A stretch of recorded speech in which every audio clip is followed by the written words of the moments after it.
नमस्कार शेतकरी मित्रांनो.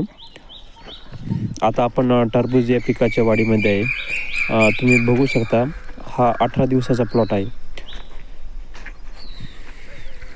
तसं जर बघितलं तर टरबूजाच्या खूप सारे वेगवेगळे वाण आहे.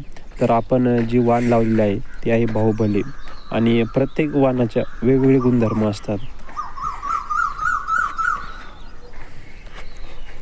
मित्रांनो, टरबूज या पिकाला मल्चिंग पेपरवर खूप जबरदस्त रिझल्ट येतो. कारण यामुळे पाण्याची बचत होते आणि सर्वात मेन म्हणजे आपण या प्लॉटमध्ये ड्रीप लावलेली आहे. आणि मल्चिंग पेपरमुळे काय होतं, हा 20 एमचा मल्चिंग पेपर आहे आणि मल्चिंग पेपरमुळे जे झाड आहे ते झाडामध्ये जास्त गवत येत नाही, अनवॉन्टेड गवत.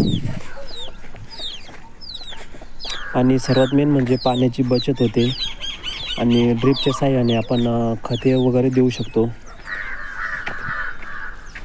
आणि तुम्ही बघू शकता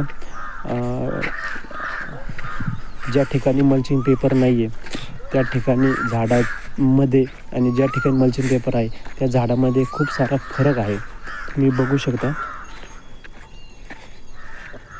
ज्या ठिकाणी मल्चिंग पेपर आहे त्या ठिकाणी झाडाची हाईट जास्त आहे.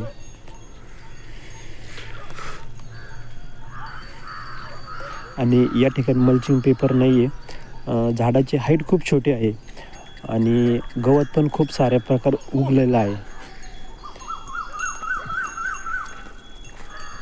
लागवडीचं अंतर जर बघितलं तर हे 1 बाय 1 आहे आणि आपण झिगझॅग पद्धतीने लावलेलं आहे.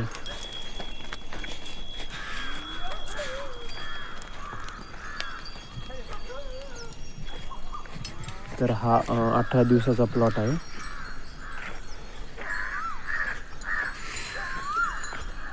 जवळपास या संपूर्ण एरियामध्ये या संपूर्ण प्लॉटमध्ये आपण 6,000 रोपे लावलेले आहे.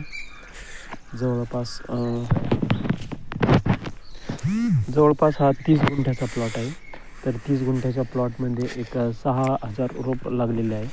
या ठिकाणी आपण ड्रिपच्या साहाय्याने वेगवेगळे खते सोडत असतो. तुम्ही बघू शकता वेगवेगळे फंगीसाईड तुम्ही बघू शकता मित्रांनो.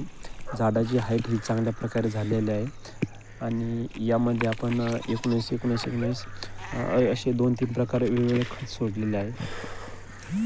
मित्रांनो, असेच नवनवीन व्हिडिओ बघण्यासाठी व्हिडिओला लाईक करा आणि सह्याद्री फार्म या यूट्यूब चॅनलला सबस्क्राईब करा, कारण जेणेकरून नवीन व्हिडिओ लगेच तुमच्या मोबाईलवरती येईल.